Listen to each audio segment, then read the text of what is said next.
we're all really curious about the gang situation here in Yakima.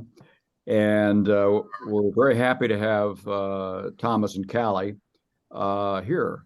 Detective Thomas Garza has been a police officer since 2013. He distinguished himself as a patrol officer and then joined the gang unit in 2017. Detective Cali Saldana was hired by the city of Yakima as a police officer in 2006.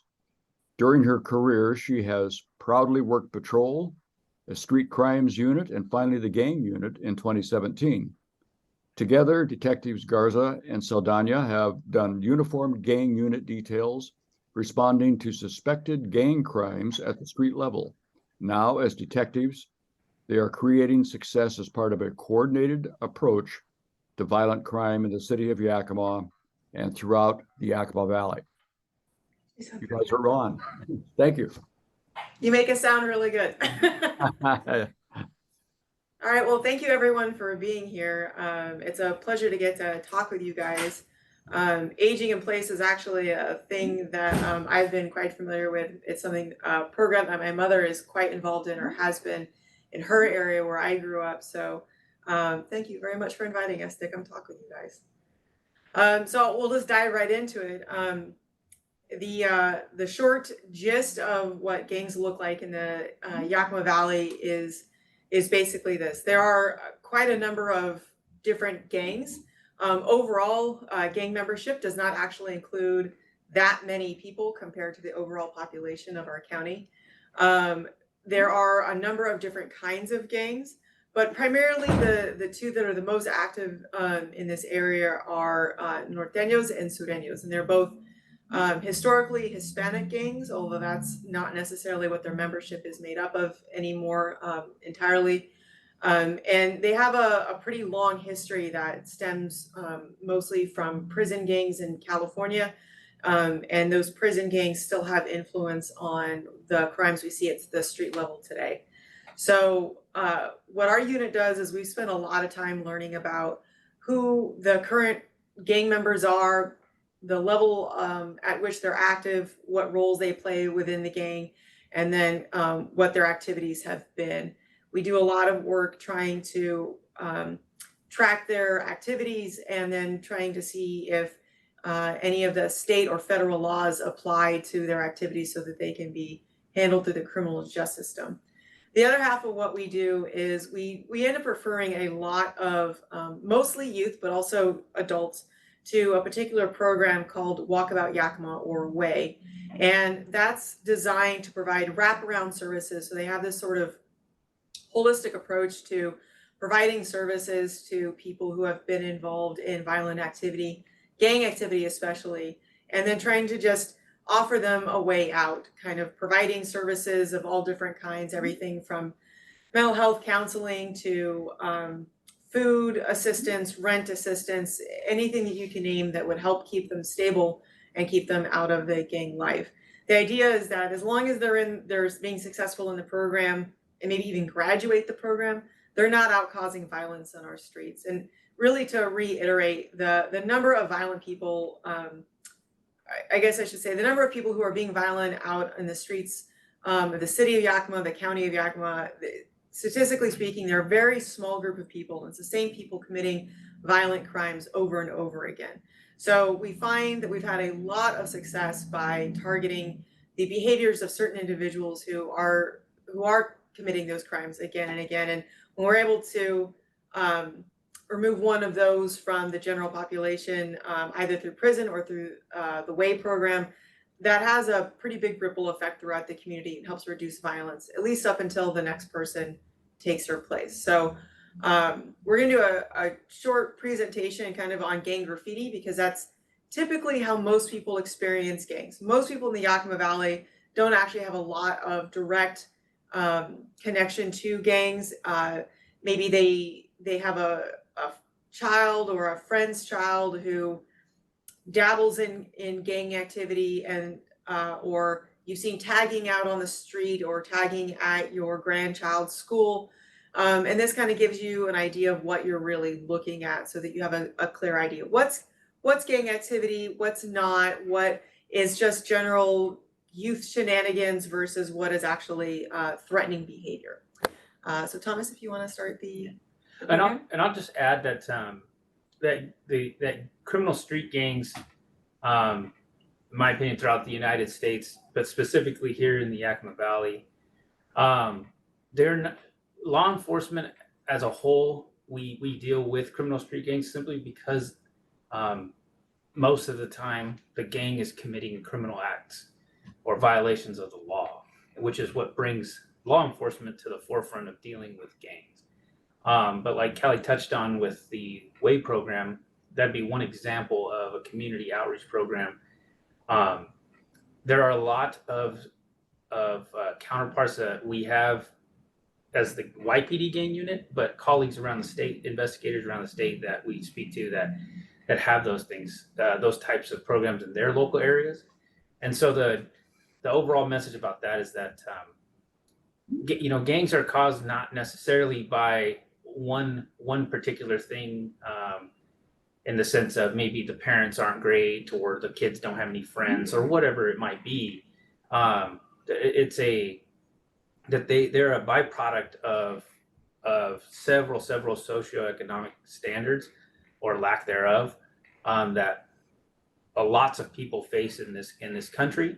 Here in the Yakima Valley, we have primarily Hispanic street gangs or Latino street gangs. But keep in mind, if we were given this presentation, if we lived in a area that was predominantly Caucasian or predominantly Asian or predominantly African American, you're going to find street gangs amongst all different types of ethnic groups.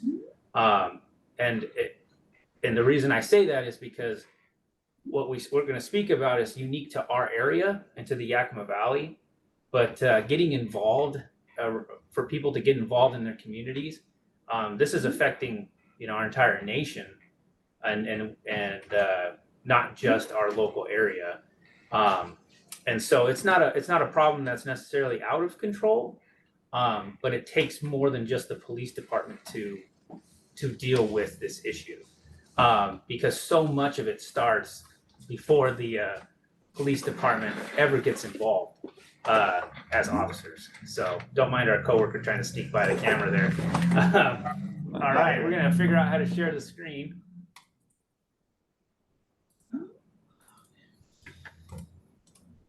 Is this gonna be a jerk? Okay, give us 2 seconds here. Do what you said, Kelly.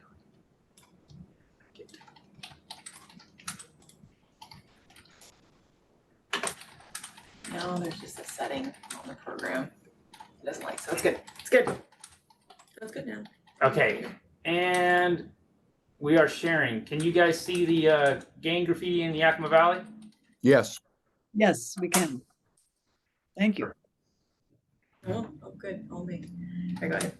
Okay, so like I said, we talk a lot about graffiti just because this is the point at which most people have a direct interaction with any kind of gang activity. You hit the next slide.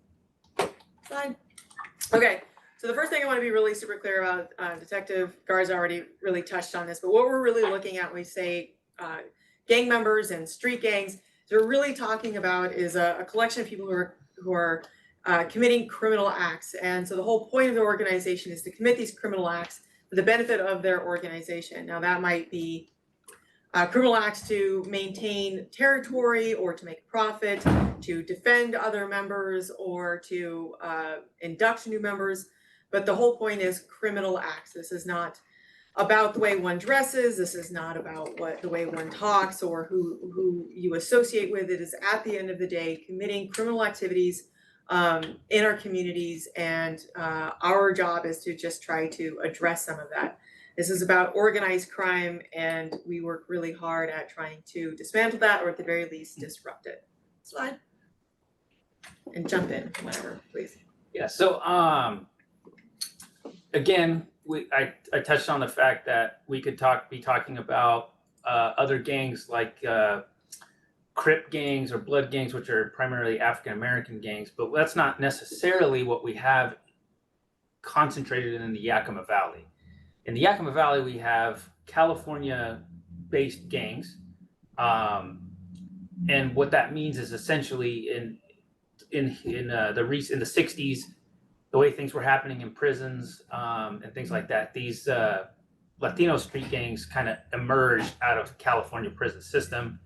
As people have traveled from state to state, the spread of those gangs has occurred. So here in Yakima Valley, primarily norteños and sureños. Norteños being northerners, sureños being southerners.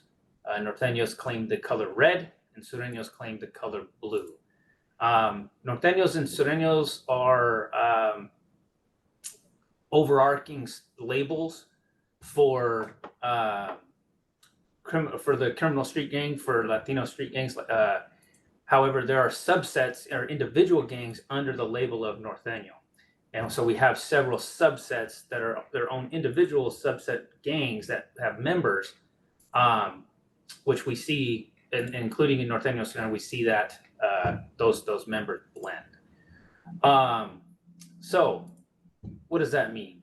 Like anything else, local gangs, or they develop their own culture, they develop their own style of being who they are.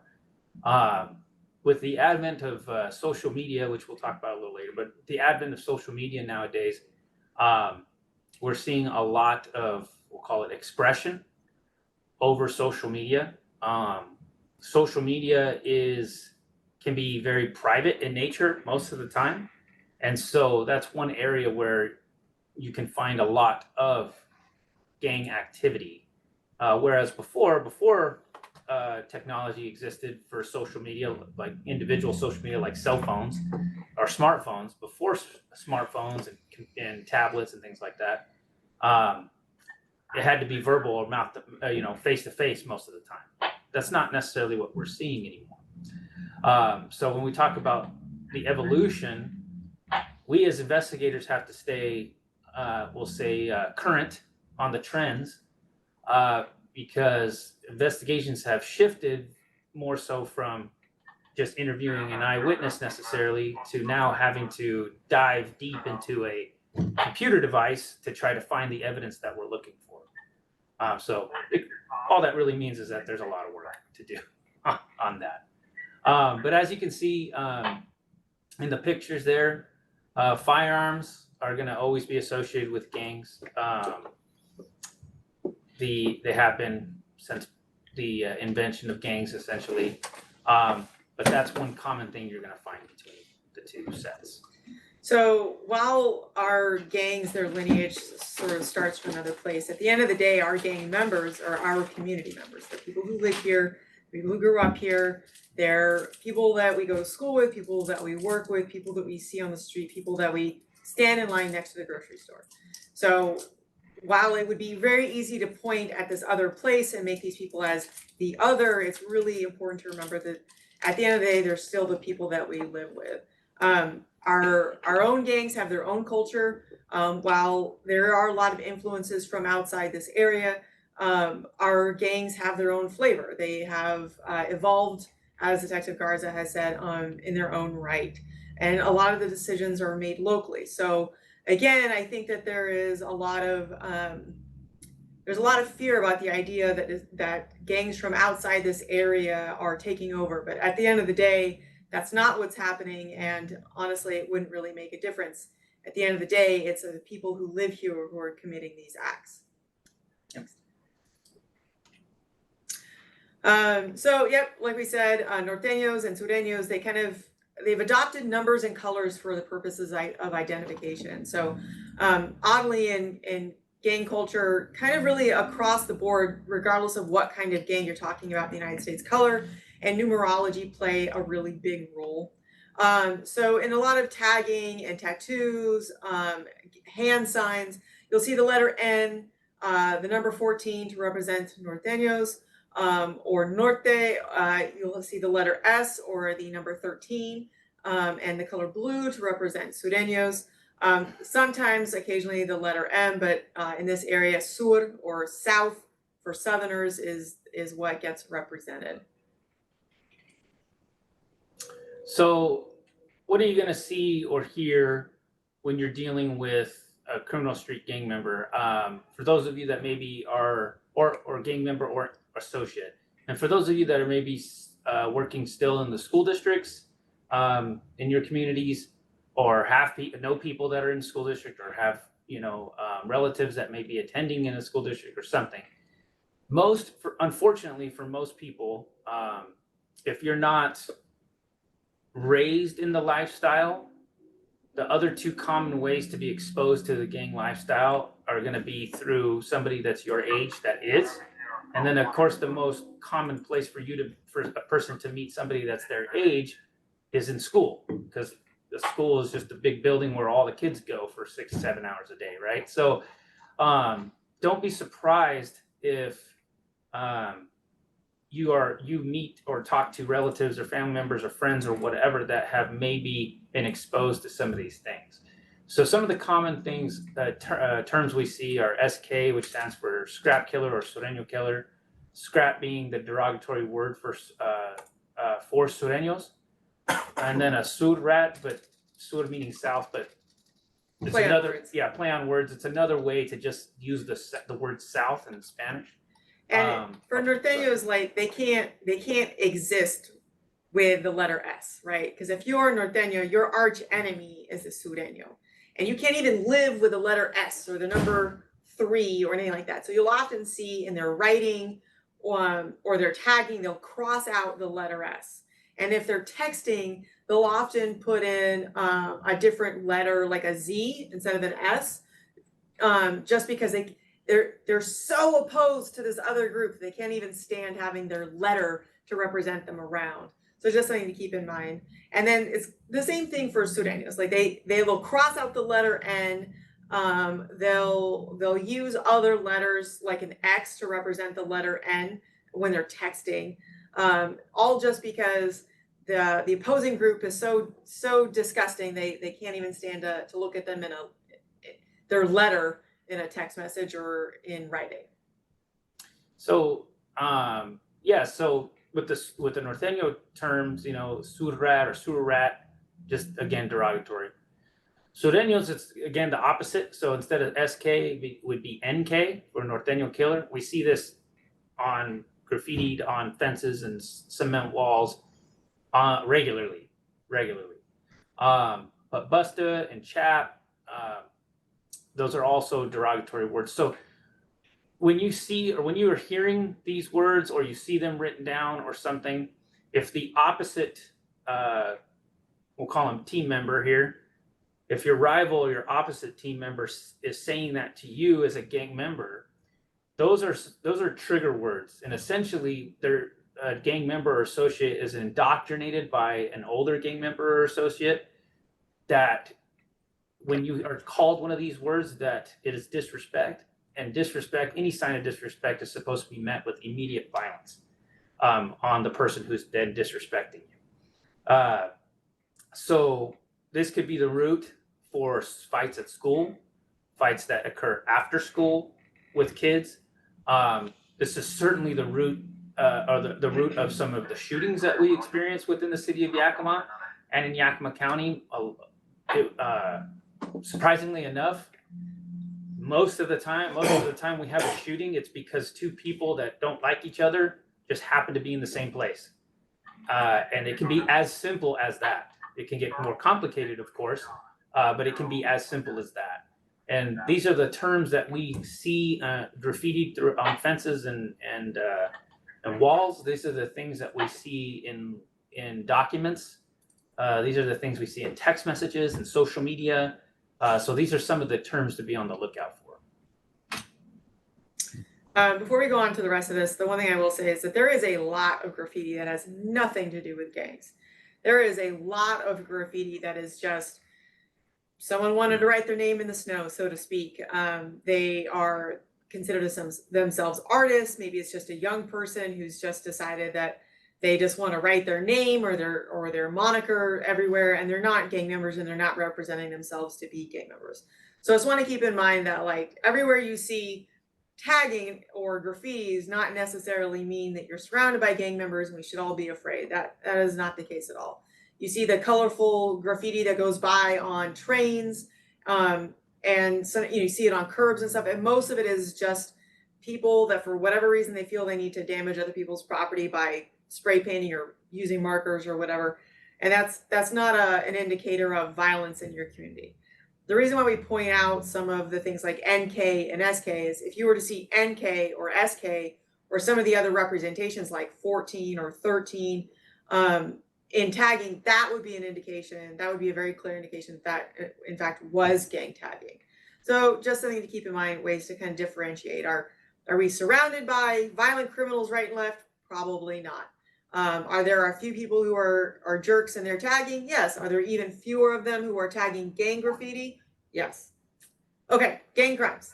Well, actually, to add to that, specifically, I just discovered yesterday, I have a cement retaining wall at my house, and I just discovered yesterday that it was tagged by Sureño gang members.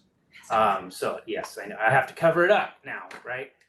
What is the importance of that? If you all or anyone that you are connected to is a victim of gang graffiti crime, right? Your fence is tagged or whatever, please report that to the Yakima Police Department or to whatever jurisdiction you live in. That information is helpful for us documenting the fact that gangs exist and that they continue to exist and continue to commit crime. But also too, we will investigate those. And even if there aren't any leads, we will still collect the information and we can reference that information later on in our investigations. So it is important to report that. Second thing, it's important to then, after you've reported it and hopefully taken a picture of it, it's important to then cover up that writing, because you don't want your wall or fence or your neighbor's wall or fence to become a meeting spot or a spot where two rival gang members are going to somehow meet each other, because that escalates the violence, the propensity for violence. So I thought I'd talk about that since I just happened to experience it. So what crimes do gangs commit?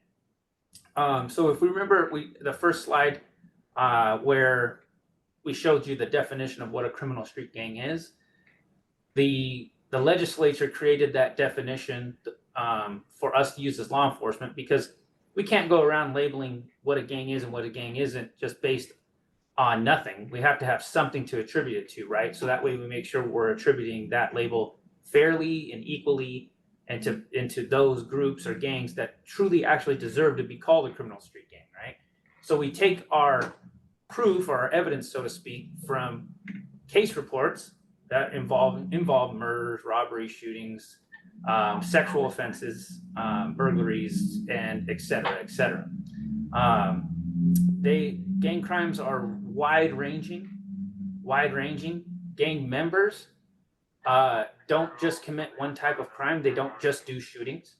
Unfortunately, gang members, most of which are male,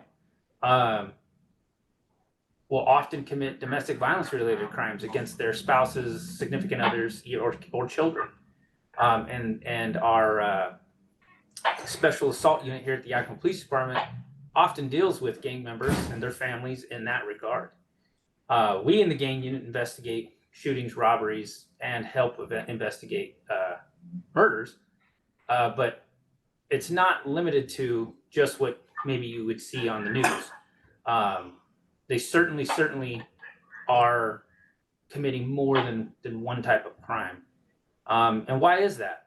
Well, most of the time we never really get an answer to the why. Why does the individual do what they do? We understand the culture that they belong to as far as the gang culture. We understand the life situation that they may or may not have, and the struggles that they may have gone through in their lives based on information that we can obtain. But really the why sometimes is not present, because maybe the individual doesn't understand why they truly are part of this gang. However, the person that's pictured in this slide here, we may never know why he decided to shoot at law enforcement. I can't remember what year it was, but several years ago, he shot at Yakima police officers, U.S. Marshals, and Department of Corrections officers when they went to try to apprehend him for another crime that he had committed. And so the propensity for violence is certainly there.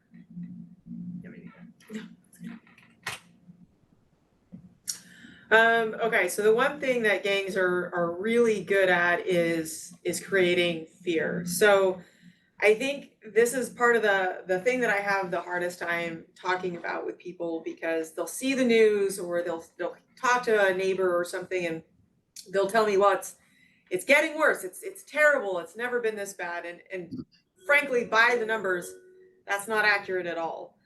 And part of that is the fact that their whole operation is based on creating fear amongst their rivals, fear amongst the community, because that is how they're allowed to continue operating. Even fear amongst their own parents. So this makes it hard to control not only them, but their message. And that's the part that we really try to counter as well.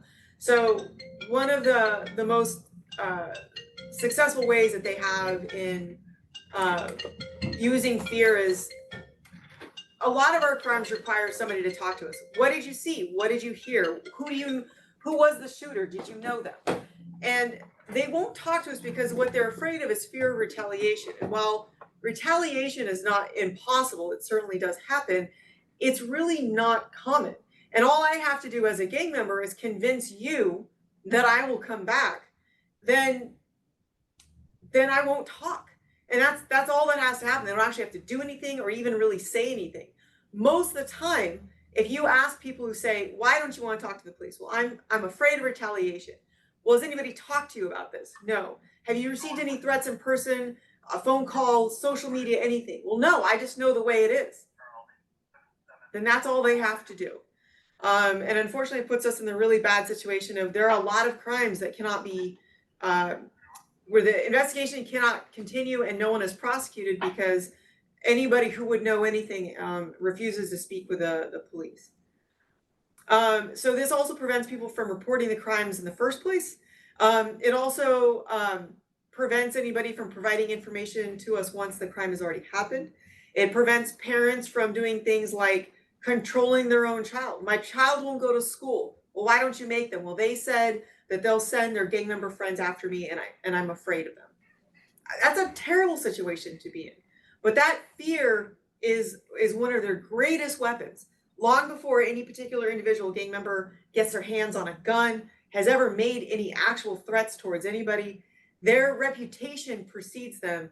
And that is, I think, one of the greatest ways that they have control in this community. They've convinced an entire community of people, most of whom who have had no direct contact with any gang member, that this community is riddled with gangs and riddled with gang members and gang crimes, and everybody should watch out. While gangs are certainly present in our community, and they certainly do commit crimes for which we are employed to deal with, it is not at the level, I think, to which everybody feels it is. I think it is a very manageable problem. I think it's something that is going to be with this community for a very long time, if not forever. It's part of our makeup, honestly, from the beginning of this area. But I also think it's extremely manageable, and it is something that it can be dealt with. It is not something that we should all be living in fear of. Yeah, and I'd add that that same fear that let's say we'll call the general public, that the general public would feel. In my experience as a police officer, in 10 years, I can't think of a time where a witness has ever been retaliated against for being part of an investigative process as a witness or even a victim. To me, personally, the tactic is just that. It's just a tactic. The threats or the implied threats for people that are uninvolved in gangs that happen to be a witness to a crime are usually empty threats. And according to what I've seen, these gang members are just not that organized to figure out how to retaliate or to go get a witness that they don't know. right? Now, retaliate against each other for shootings, sure. Yes. Like as one gang member, I know all the other gang members on the other side, and if I thought you shot at me, then I'm gonna go shoot at you. But like that's like a whole other thing. Like they almost entirely only target each other. Not solely. I'm not saying this is something should be taken for granted, but just food for thought. And where the general public becomes involved is unfortunately becoming victims because a shooting happens in public and that the public is there. On the opposite side, gang members and associates are just as afraid of each other as they are of their rivals. It is a lifestyle or culture that is ruled by fear. Again, you're supposed to be fighting for the cause. You're supposed to be out there trying to quote put in work, and in doing that, if you mess up, if you slip up, there you could get what's called checked, or you could get questioned essentially. But that check as a gang member usually is that the gang is doing violence against you for messing up. So that does exist, but what we're trying to put forward is that we understand when a gang member who maybe be a victim of a shooting, right, won't cooperate with us. We understand that that's the game that we're playing in. But we would really, really try to spread the word to the general public who aren't directly involved in gangs that please do not be afraid to cooperate with a police investigation if you are a witness. And please do not be controlled by the fear that we're talking about here, because in order for us to do our jobs, we rely most of the time solely upon eyewitnesses and or other witnesses. And without you all, we cannot essentially lock up the bad people that are doing these things. And so we're grateful for every witness that we have. And so please spread that word. So as I said before, not all tagging is gang graffiti, and all graffiti serves a purpose, whether we can interpret it or not. Generally speaking, all graffiti basically comes down to I was here and this is who I am. But gang graffiti really has a very specific message, more than just the tagger himself saying I was here. It's doing a couple of things. So it claims a territory. If I'm a Sureño and I start putting up my blue graffiti or my 13 graffiti everywhere, and I'm saying that this is the area where Sureños exist and we're going to try to defend this area. So if I'm out tagging especially, or if I have an area that I have tagged and I see a rival gang member in that area, I have free reign to use violence against that person to make sure that they know that they're not welcome in this area. It also announces who is active. It says that the Sureños with Florencia 13 are active in this area, and maybe Florencia 13 is tagging with LVL and other, just you guys don't care about the sets, but like all these gang sets are here, and I might even put my own moniker up. So now I'm saying Sureños generally, the sets a little more specifically, and most specifically, I'll put my own name. And then really all gang graffiti is a threat and a challenge, right? So we're talking about that fear tactic. I've put up my graffiti. I don't say anything other than Sureños were here. Now every single person in that neighborhood knows there are gang members around and I should be afraid. And it says if anybody steps out of line or does anything the gang doesn't like, they should be afraid. And it says to rival gang members, if I'm tagging in your area, if I'm tagging in my rival area, that's a challenge. That says I invaded your area, I put up my own graffiti, and there was nothing you could do about it. You couldn't stop me. And so now that kind of creates or adds to this sort of cycle of gang versus gang, violent act and retaliation for violent act. So that was kind of one of the things we wanted to impart with this PowerPoint, was just that all graffiti has a message. And when we were talking about earlier about if your property gets tagged, or if your property gets tagged and you can help them out, photograph it, document it. If you want to report it, that's great, but cover it up as soon as possible. Don't let that message stand up there. I mean, can you imagine if somebody wrote the F word on your fence? You wouldn't leave that up there. This is no different. That it is written in a language that you don't really speak doesn't change the fact that it is a terrible, terrible thing to leave up there. It's a terrible message. It really amounts to violence and a level of selfishness that I don't think any of us would tolerate in our personal lives. I can't imagine why we would let it stand in big spray painted letters on our fence, our wall, our sidewalk. So if you have a business, or if you know somebody who has a business, encourage them, get it down right away. No, they're the victim of a crime. It is not their responsibility for why it went up, but it is all our responsibility to make sure that it comes down. We don't want to perpetuate these messages. We don't want to help these guys spread their violent message. We really want to do our best to take away their voice when it comes to that kind of message.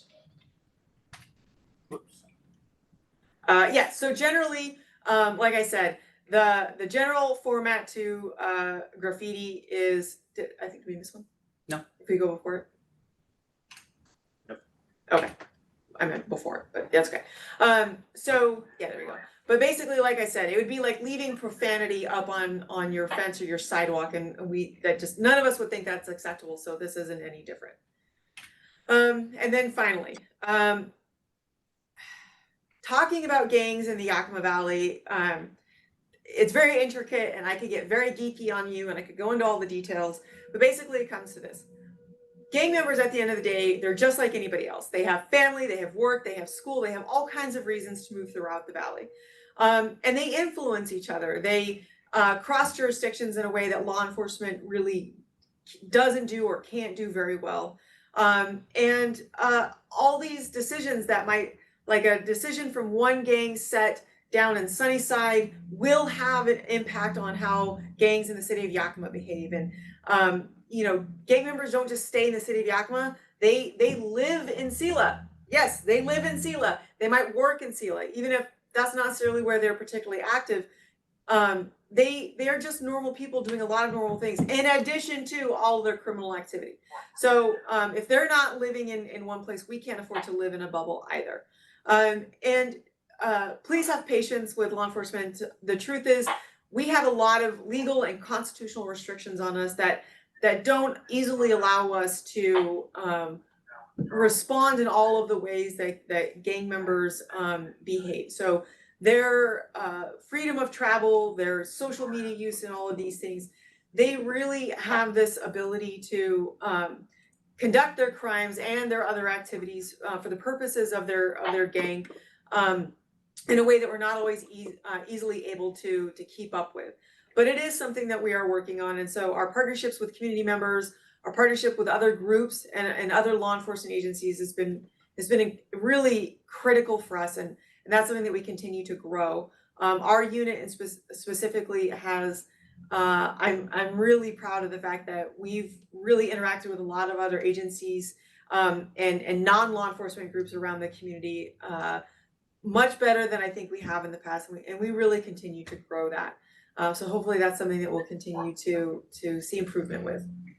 To add on to, again, to kind of reinforce the fact that, gangs isn't just a Yakima problem. The city of Yakima gets a bad reputation across the state of Washington, I would say, and even into Oregon and Idaho. People have heard of us because of some of the crime that we see as a community. However, again, this isn't a problem that was invented in Yakima, Washington. It's spread, and gangs have been around, since the creation of our country, to be quite honest. They've just morphed into different things. And what we're seeing currently is in our area, again, is Hispanic street gangs. Having said that, being part of a gang is having an identity. In this case, that identity gives the gang member or associate a lot of power to do whatever it is that they feel they need to do in furtherance of the gang. Shootings, drug dealing, name it. If it's a crime, it can be done if that's what needs to happen. It's similar to an identity that the everyday person holds. For instance, a police officer, we have identities, we carry badges that show our identity. The difference between us and them per se is that we have to follow rules, like Detective Saldana was saying. We have to follow a large set of rules and laws on how we do our job. Criminals, and therefore gang members, have zero rules other than the rules that the gangs create. And so it's the constant game of investigating and arresting and moving forward and trying to understand this. But it does take time. And that identity isn't easily stripped from a gang member or an associate. And it's certainly not stripped from a gang member or associate from police officers necessarily.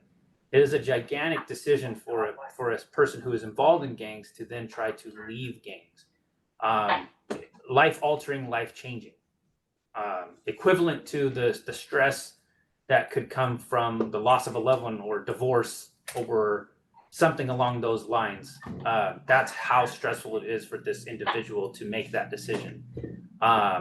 Whereas for most of us, we'd probably go, just leave. It's not that hard. Well, it is. So we're grateful, as Detective Saldana said, we're grateful for community partners because there's so many facets to investigating gang crime and dealing with gangs that don't necessarily just involve an arrest and jail. There's so many other wraparound type things that we have to do, and we actually sit on a backseat compared to some of the awesome community members that we work with that volunteer their time and experience to help people leave the gang life. All right, well, I think that's actually it. So this actually went a little longer than I thought. So questions, now that we're here, questions. Okay, thank you. Can you tell me a little more about Way? And I know that Jonathan Spear, he was affected in my neighborhood. He was a person that was shot while he was gardening. And when he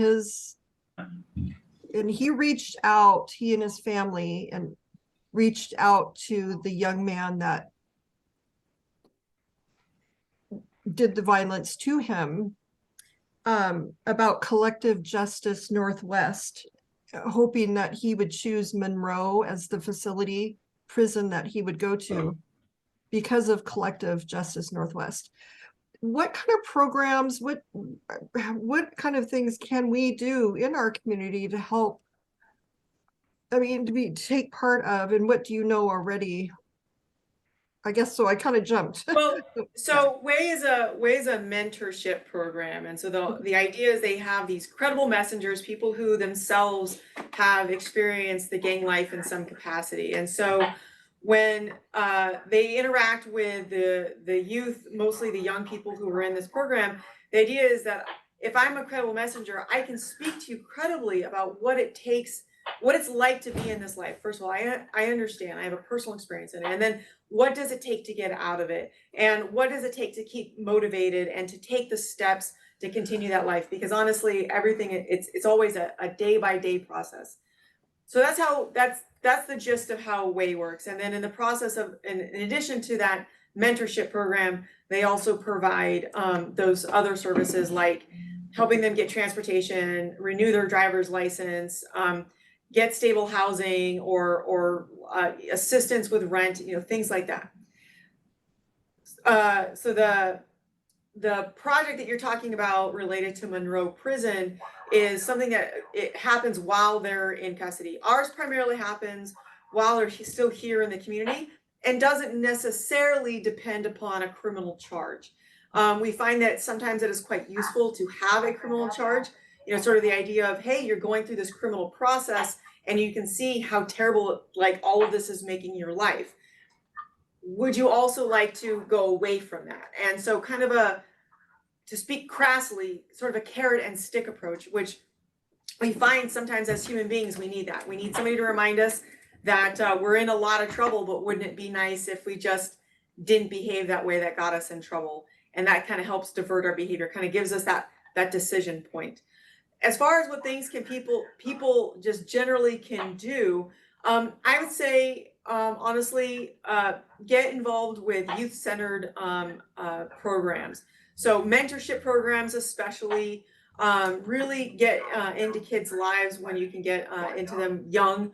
A lot of we see a lot of gang membership sort of get passed down through families from father to son and from big brother to little brother. Doesn't always happen that way, but we do see that a lot.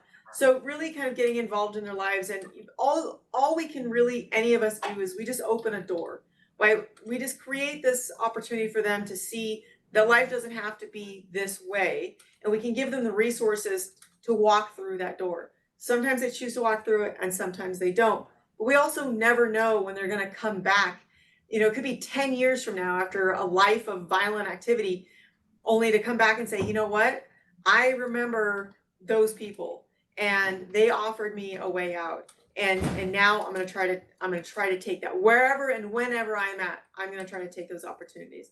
So I would say really get involved in youth-centered programs. I would say that's really your best bet. And then we have contact information for Way. I don't know what resources that they're using specifically from the community, like people resources. But maybe that's something that if you know organizations and you can help point them in the direction of other resources for their clients, that might be something they could really use. Interesting. Okay. Thanks. Next question. Is Way a nonprofit, or is it strictly Yakima based, sort of a nonprofit kind of organization? It is. I actually think it is a 501c3.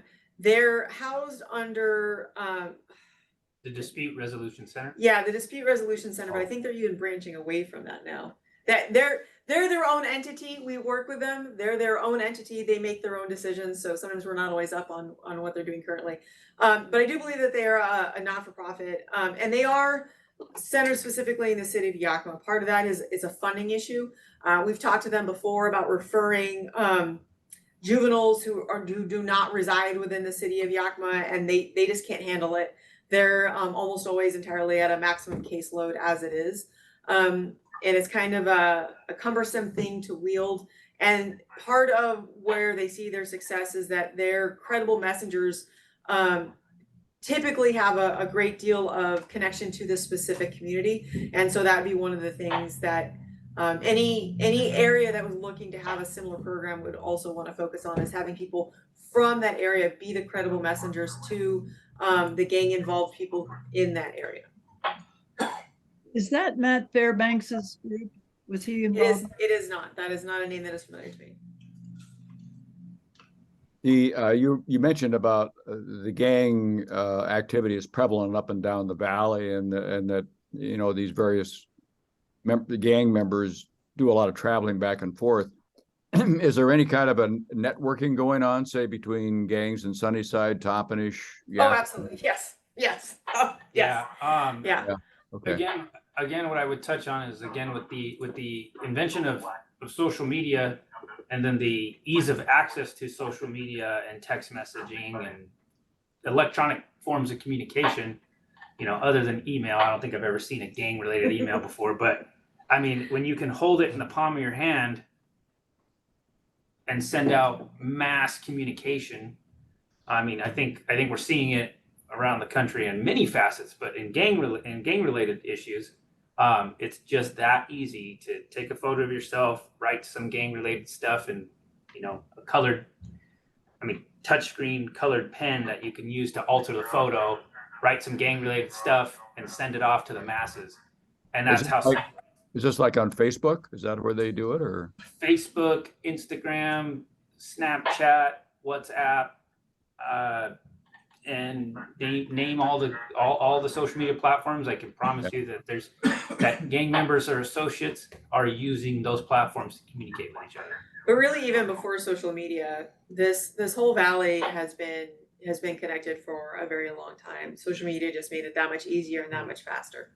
Yeah, I grew up in Sunnyside, you know, and I've lived, I mean, I'm 82 years old, so I've seen huge change in, you know, the gang thing and in the lower, you know, lower valley moving up to Yakima and so forth. You know, it's been sort of a phenomenal. I'm kind of also, I don't mean to I'm sorry, I'm kind of dominating things here. But, you know, in terms of these young people getting involved in gangs, I'm kind of curious if, is there a particular family profile that is susceptible to their youngsters getting involved in gangs, or is it a poverty related thing, or is it is it larger than that? So the answer, I mean, that one question could probably be addressed in a 40-hour training, and it still wouldn't answer. It still wouldn't answer. No, I'm only saying that because the answer is we'll never, no one will ever be able to, just like you can't answer why crime happens. You can't answer why necessarily a person joins a gang because it's so unique to them. Because remember, it's an identity. And we individually, you know, you all and myself and Detective Saldana, we all formed our identity as we were, you know, maturing, and then we picked a career which helps our, you know, form our identity, you know, so on and so forth. Issues of poverty, issues of drug abuse, alcohol abuse, substance abuse in the home, lack of guardianship, meaning that parents are always at work and never around, race and ethnicity and discrimination have combined in their own portions, I guess, for a unique individual, can influence an individual to choose the path of gang membership because, again, gang membership is a status of power. You know, you're not following the law, you're not obeying the rules, so there's a certain pleasure and reward from taking all that risk. It's more. Oh, go ahead. Well, plus experiencing trauma inside and outside of the home. So I would say that would actually be another place if anybody has volunteer opportunities that address trauma, you know, that's a really big one. I would say almost every, not all, but I would say almost every gang member has experienced trauma at an early age, either domestic violence in the home, they witnessed a shooting in the neighborhood. I just imagine all the terrible things that they experience once they are gang members, and all of that really just adds to that. So I agree. I don't think there's a typical profile. I think that there's a lot of factors. And many gang members, associates are diagnosed with mental health disorders of some sort. We're not mental health professionals. And is that, you know, is that diagnosis, like, is that from mental health issues before they became gang members or because they became members? Yeah, it's very complex. and so and the reason I say we're not mental health professionals is because I've sat across many a gang member sitting in a chair just like that, and trying to really wrap my mind around where they're coming from, and we have to remember that sometimes there's disorders that are present that we aren't necessarily trained in identifying. You can go, man, there's something wrong with you. You just shot somebody point blank. What is it though? You know, and so the answer to your question is very, very, very complex. And I guess we would just reiterate, getting involved at, you know, if you're a religious person, local church, or something that deals with youth in that fashion, mental health clinics, if they accept volunteers, you're going to find people who are affected by gangs or gang members themselves going to those things, whether it's court ordered or volunteering.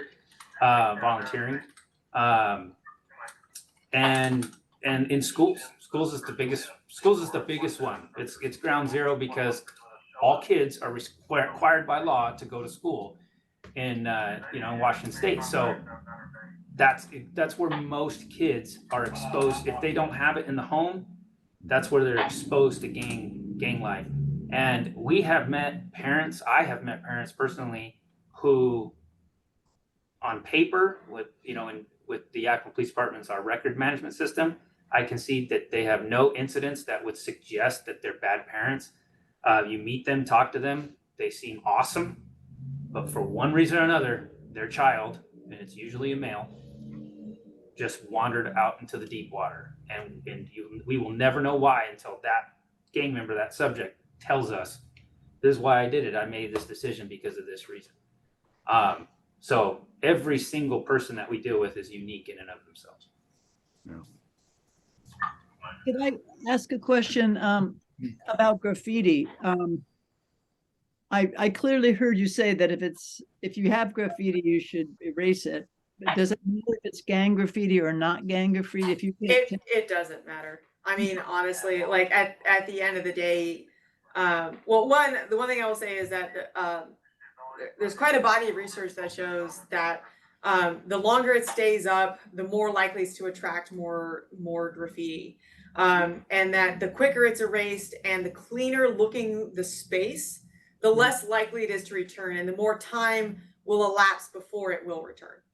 And we actually have really strong personal experience with this. We had this one building that was just always every day covered in graffiti, and then through a sort of the encouragement of the chief and some connections with the property owner, etc.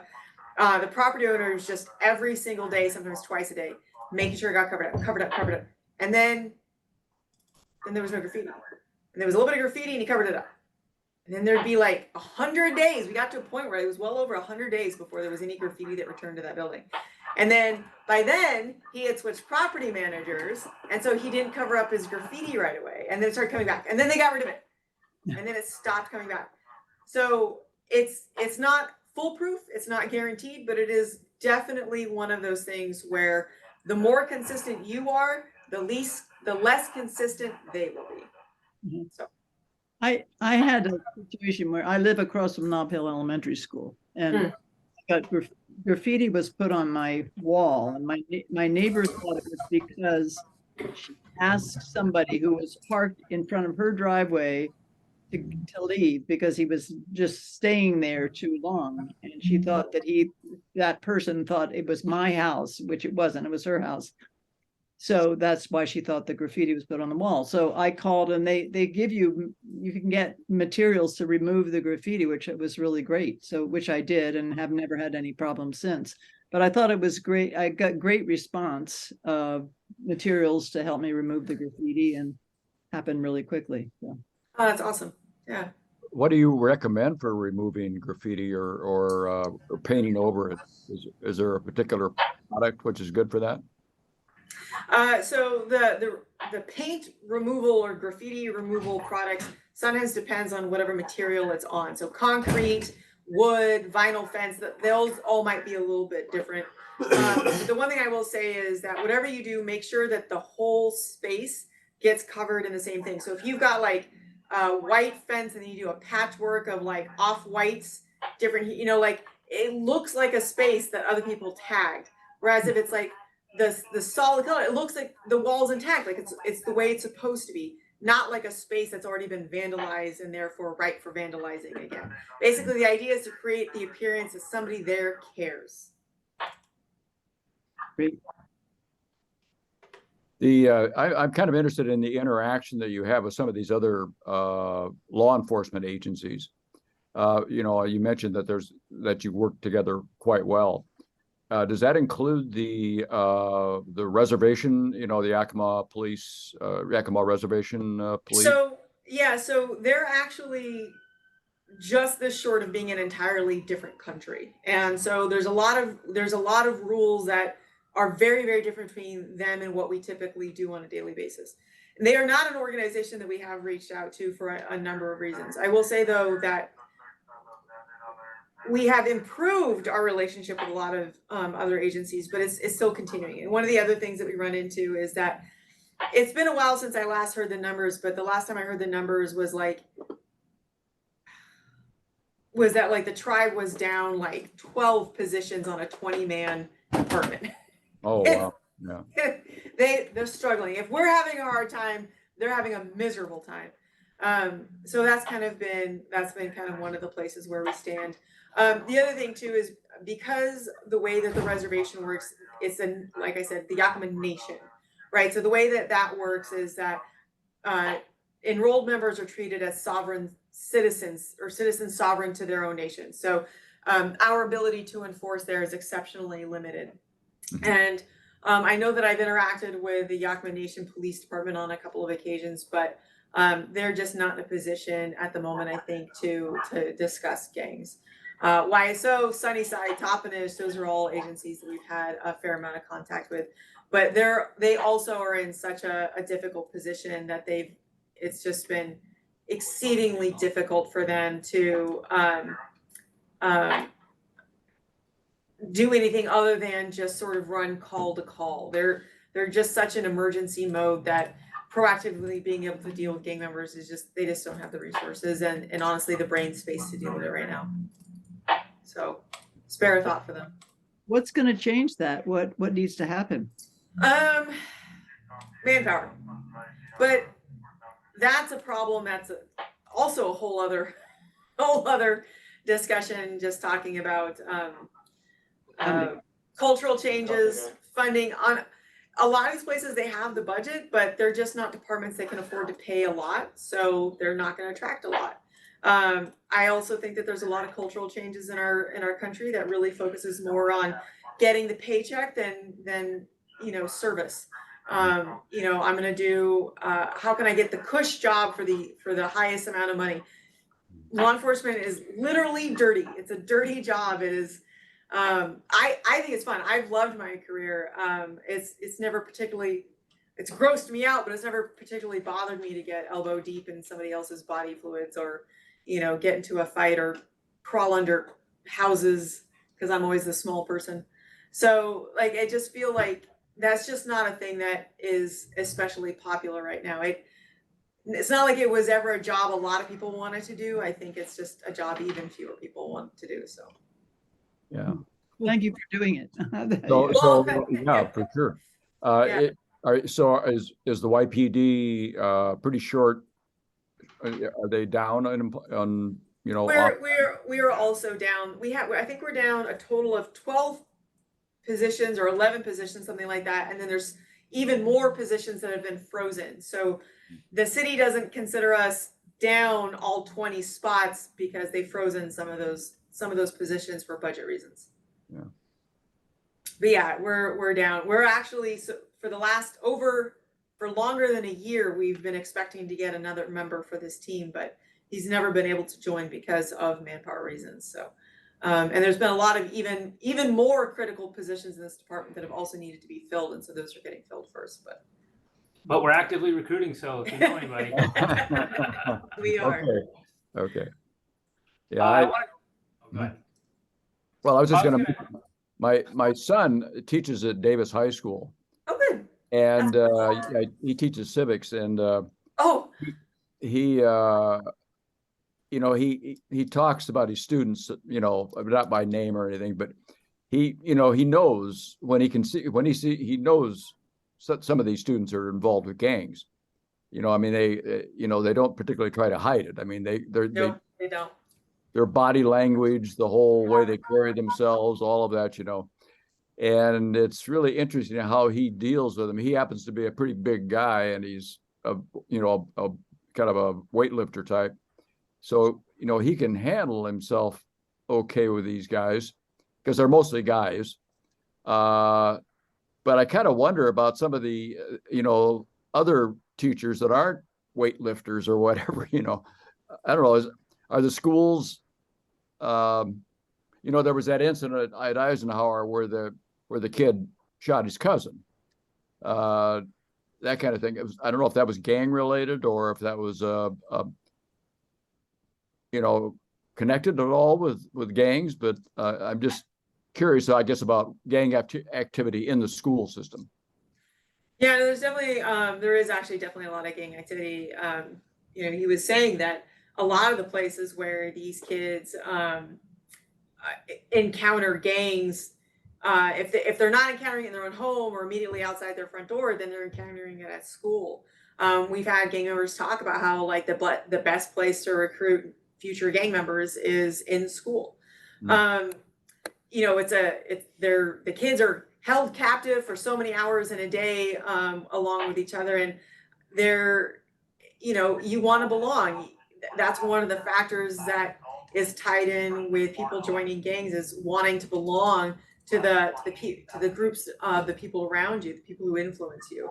And as for how people deal with it, I mean, honestly, like, I think when you're a teacher, a police officer, any professional, mental health professional, when you're in these situations, you sort of learn what skills you need to for whoever you are as a person. If you're a big guy, great. If you're not, then you use these other tactics. If you're a person with a great sense of humor, or you're very outgoing, you have these different ways of dealing with conflict and dealing with people who might be threatening even long before it gets to anything physical. So at the age that the kids are in middle schools and early high school and stuff, a positive influence can do wonders for some of these kids. The Yakima School District has a lot of things that they do internally, just the school district themselves, to address gang issues within the schools. And so we work collaboratively with them, and we provide presentations, and we speak with directors or other people that deal with the issues in the schools. The schools have gang criteria and gang rules, that they enforce on students, clothing restrictions, and then disciplinary action for any kind of gang related actions or anything that they take part in. But really, teachers do a great job in curbing a lot of that. The school district just recently added to their security staff armed officers at the schools that are not law enforcement officers per se, like they don't work for the Yakima Police Department, but they work for the school district, but they're armed security. And those security officers are being tasked with education and outreach in relation to other things and gangs. So for this robbery at the bank. The overarching theme is that there's a lot of people that are doing a lot of great things outside of the police department, that they're doing that. So, and excuse, this is of course a situation evolving as we're giving this presentation. So forgive us. You want us to call or On the job. On the job, yeah. I did want to show, to answer some of the questions about graffiti, I did want to show I don't. something real quickly, and let me see if I can figure it out. Okay, it's Peter, or he's the supervisor here in Yakima. You just ignore that Don't part. worry about that. Yeah. Okay, it is, the area code is 216 410 1650. Forgive me, the computer's not working in my favor here. Yep. Give it. No worries. Okay. You want to keep looking, or do you want us to? Okay, here we go. So, I wanted to show you some graffiti so you could get an idea of what it actually looks like, if you're not familiar, and then differentiate it between that and, let's see if I can get this, and this. So since I'm on the screen, this is a mural. We don't see anything. We don't see anything. Okay, how about now? Yeah. Yep. Okay, there we go. So differentiate between this and that. So that is technically graffiti, but it is not gang graffiti. This is a mural that we in the gang unit back in 2018 paid to have done, in a competition for good spirit, I guess we could call it. And it was beautiful. It's beautiful. But that's the art form. That's an art form, but it is graffiti. This is gang-related graffiti. So 9 times out of 10, it's very crude. It's not detailed or artistic or anything. And again, like Detective Saldana said, it's about communication. So most of the pictures which you're seeing are very, very quick. They identify the gang name, the person who's usually doing the graffitis. They'll leave their gang moniker or their nickname on there. And they might identify who it is that they're angry with or who they're trying to target, and then cross those names out, which is a sign of disrespect. So this is the kind of graffiti that we want you to get rid of. If and paint over, similarly to the one that's now on my wall, I have to go home tonight and paint over it. So this is what, if you see this kind of stuff, that's not good. This is nice. We got the consent of the property owner to do that. Oh, yeah. So we're super clear. And to make it very clear Well, too, we did not paint this ourselves. We paid for it to be done by a professional artist, because mine would have looked more like that if I was trying to draw a picture. All right, we're about out of time. Yeah, Okay, that's impressive. great. Well, this has been extremely helpful and interesting. We appreciate it. And we appreciate the time you're spending and see that there are competing claims on your time. So This was really an excellent presentation. I really appreciate it. Yeah. thank you. Yeah, well, I think you guys have my email address, so if you have any future questions about gang stuff in general, I'm happy to answer them.